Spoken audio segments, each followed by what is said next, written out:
இயக்குனர் பாரி இளவழகன் இயக்கத்துல வெளிவந்திருக்கிற படம் தான் அன்பை டயனா. இந்த படத்தை டைரக்ட் பண்றதுக்கு முன்னாடி ஜமா அப்படிங்கிற படத்தை அவரே டைரக்ட் பண்ணி அவரே நடிக்கவும் செஞ்சிருக்காரு. அதே மாதிரி தான் வந்து பாத்தீங்கன்னா இந்த படம், அதாவது அன்பை டயனா படத்தையுமே அவரே டைரக்ட் பண்ணி அவரே நடிக்கவும் செஞ்சிருக்காரு. இந்த படத்துல வந்து ரம்யா ரங்கநாதன் பாத்தீங்கன்னா ஹீரோயினா நடிக்கவும் செஞ்சிருக்காங்க. இவங்க வந்து இதுக்கு முன்னாடி நிக் அப்படிங்கிற படத்துல நடிச்சிருந்திருக்காங்க. அதாவது நிலவுக்கு என்னடி என் மேல் கோவம் அப்படிங்கிற படத்துல வந்து அவங்க ஒரு சின்ன ரோல் வந்து பிளே பண்ணிருப்பாங்க. ரொம்பவே நல்லாவே பண்ணிருப்பாங்க. பொதுவா புது டைரக்டர்ஸ் பொறுத்த வரைக்கும் பாத்தீங்கன்னா முதல் படத்தை வந்து ரொம்ப எஃபர்ட் போட்டு ஒரு நல்ல படமா கொடுக்கவும் செய்வாங்க. சில நேரம் அந்த படம் வந்து பாத்தீங்கன்னா விமர்சன ரீதியா வந்து நல்ல பேர் வாங்கி கொடுக்கவும் செய்யும். ஆனா கலெக்ஷனை பொறுத்த வரைக்கும் வந்து டல் அடிக்கவும் செஞ்சிருக்கும். அதனால வந்து அந்த டைரக்டர்ஸ் எல்லாம் என்ன பண்ணுவாங்கன்னா அடுத்த படத்தை வந்து கமர்சியலா எடுத்து காட்டுறேன் அப்படின்னு சொல்லிட்டு வந்து அந்த படத்தை வந்து எடுக்கவும் செய்வாங்க. அதே போல இந்த டைரக்டருமே வந்து பாத்தீங்கன்னா போன படம் வந்து ஜமான் ஒரு படம் எடுக்கவும் செஞ்சாரு. அந்த படத்தை வந்து நல்ல படமா கொடுக்கவும் செஞ்சாரு. ஆனா அந்த படம் வந்து பாத்தீங்கன்னா வியாபார ரீதியா பெரிய வெற்றி அடையல.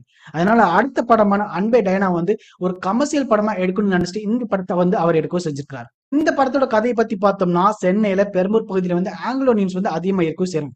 அந்த பகுதியை மையமா வச்சுட்டு தான் இந்த படத்தை வந்து எடுக்கவும் செஞ்சிருக்காங்க.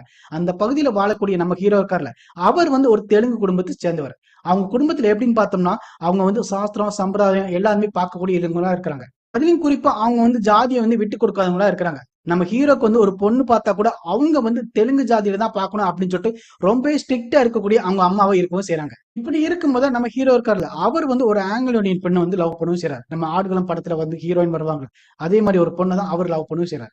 ரொம்ப வருஷமா அந்த பொண்ணை வந்து லவ் பண்ணி ஒரு வழி அந்த பொண்ணை வந்து சம்மதிக்கவும் வச்சிருந்தாரு. அந்த பொண்ணுமே சம்மதிச்ச அப்புறம் தான் வந்து அவருக்கே ஒரு விஷயம் புரியும் செய்யுது. இவங்க வந்து ஆங்கிலோ இந்தியன் அப்படிங்கறதுனால வந்து ஆம்பளை பொம்பளை வித்தியாசம் தெரியாம ஒன்னா பழகுறது, முத்தம் கொடுக்கறது, கட்டி பிடிக்கிறது இதெல்லாம் வந்து அவர் பார்க்கவும் செய்றாரு. அப்புறம் பார்த்தா குடும்பத்தோட உட்கார்ந்து குடிக்கவும் செய்றாங்க. இந்த கல்ச்சர்லாம் வந்து நம்ம வீட்டுக்கு ஒத்து வருமா அப்படிங்கிற மாதிரி அவர் யோசிக்கவும் செஞ்சிருந்தாரு. குறிப்பா நம்ம அம்மா வந்து ஒத்துக்குவாங்களா அப்படின்னு சொல்லிட்டு என்ன வரும்போதுதான் ஹீரோவுக்கு வந்து ஒரு பயம் ஏற்படும் செய்யுது. இந்த பொண்ணு வந்து நமக்கு செட் ஆகாது, இதை எப்படியாவது கழட்டி விடணும் அப்படின்னு சொல்லிட்டு முடிவு பண்ணவும் செய்றாரு. அதுக்கப்புறம் என்ன ஆச்சு அப்படிங்கறதா வந்து இந்த படத்தோட கதை.